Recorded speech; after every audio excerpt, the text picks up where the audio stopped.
Our guest, our chief guest today, Your Excellency, Right Honorable Raila Odinga, former Prime Minister, Excellency Governors and Deputy Governors present, members of the Executive, Cabinet Secretaries and Principal Secretaries, representatives of constitutional commissions and independent offices, leaders of Uasin Gishu County and the Great Rift region, ambassadors and high commissioners, members of county assemblies, all national government and county government representatives, private sector and civil society representatives, and development partners, international delegates, distinguished ladies and gentlemen, good afternoon. Allow me, before I begin, not to go through the whole recognition that we did yesterday. I think yesterday we already recognized all the participants that are here. Your Excellency, Right Honorable, former Prime Minister, there's representatives from the county executives. We have representatives from the county assembly, quite a huge number. We have speakers, deputy governors. We have from the national government, cabinet secretaries and principal secretaries. We also have a diplomatic community also represented in this room, private sector, and many other partners that are with us. So allow me not to go through the individual representation or recognition of the people who are here. We already did that yesterday. We also have most of our governors from the various counties who are here, and we recognized them yesterday by name. Allow me to mention just two that were not recognized yesterday. We have some former governors. We did not recognize them yesterday, so if there's any former governors in the room, kindly stand up just for us to recognize you. Yes, we have the former governors.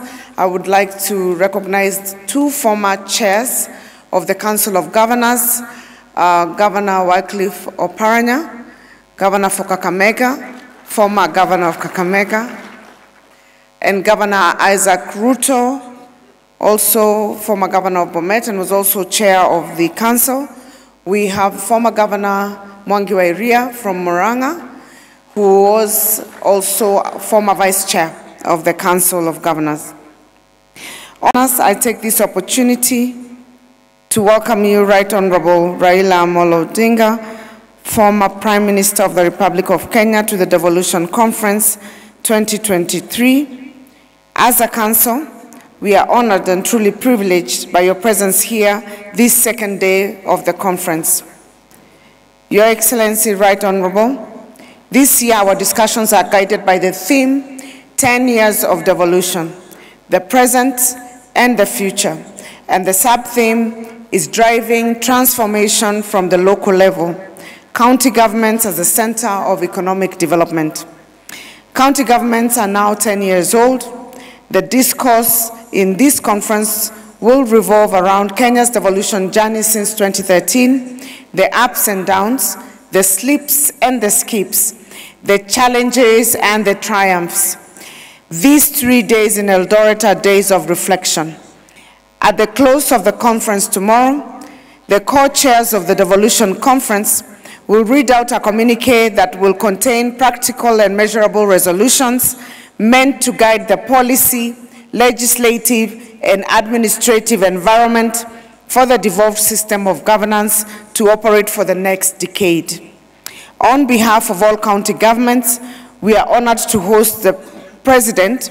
We were honored to host the President yesterday and his deputy, who will come tomorrow, and the Right Honorable former Prime Minister, Cabinet Secretaries, the Speakers and Members of Parliament, Ambassadors and High Commissioners, Chief Executive Officers of multinational corporations, and many more distinguished guests.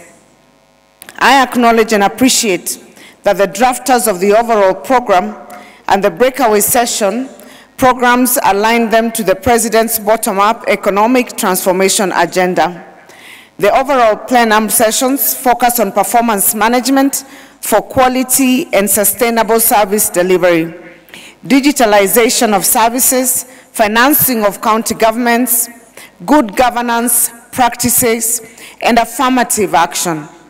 The breakaway sessions sub-themes are carefully crafted around the following sectors: agriculture with a lens on food security, health with a specific focus on primary health care and integration of technology in health services, 3, housing, 4, trade, 5, sustainable natural resource management, 6, blue economy, and 7, youth empowerment.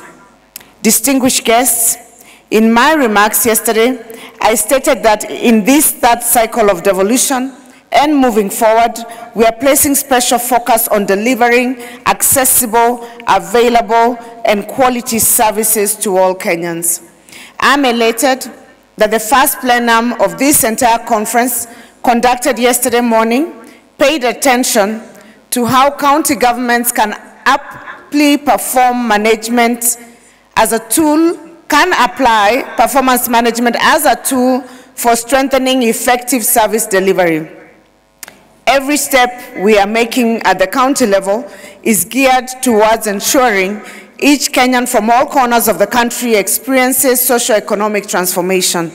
I am aware that the reflections of yesterday's breakaway sessions generated meaningful resolutions on strengthening primary health care, provision of housing, positioning counties as trade and investment destinations, and building the blue economy sector for the benefit of local communities.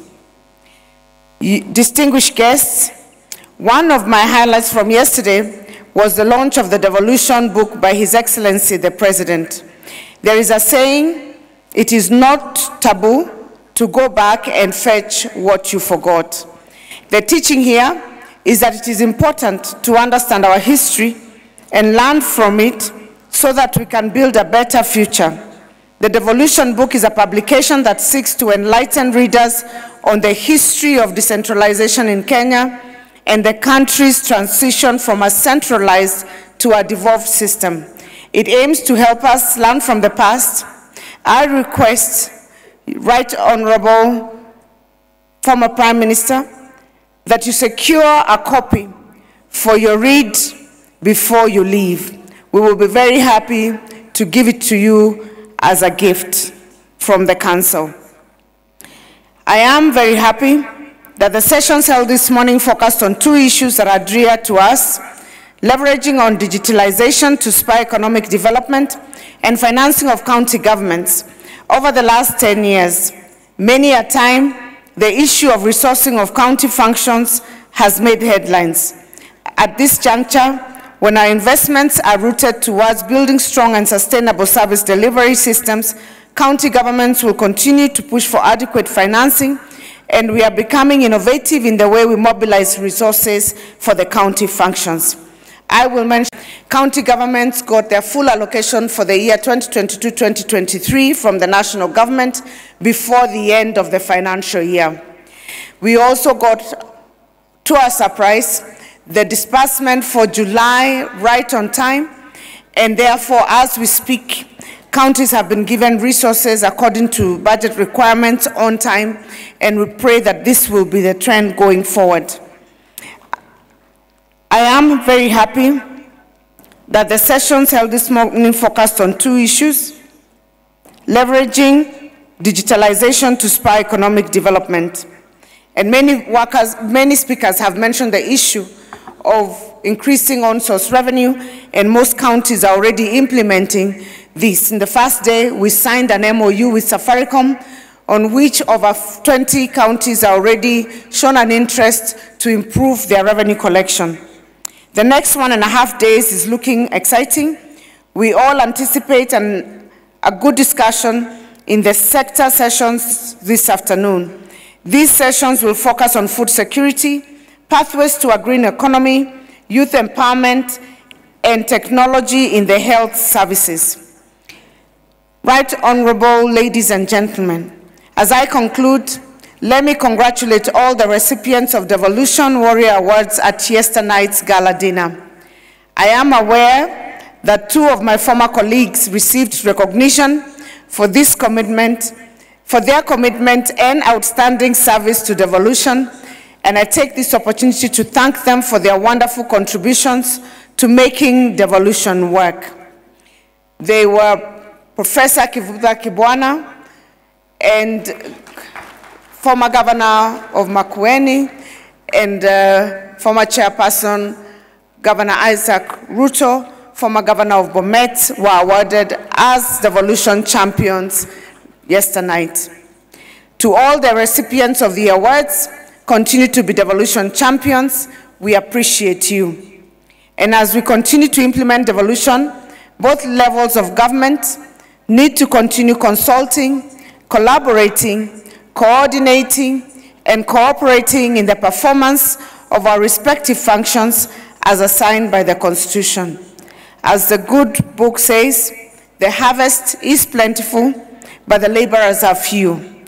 A lot needs to be done to lift the lives of millions of Kenyans from poverty, significantly reduce unemployment, and keep the country on a path to socio-economic development. Those of us in leadership positions have been entrusted by the people of Kenya with a singular task of delivering the promises embodied in Article 174 of the Constitution of Kenya.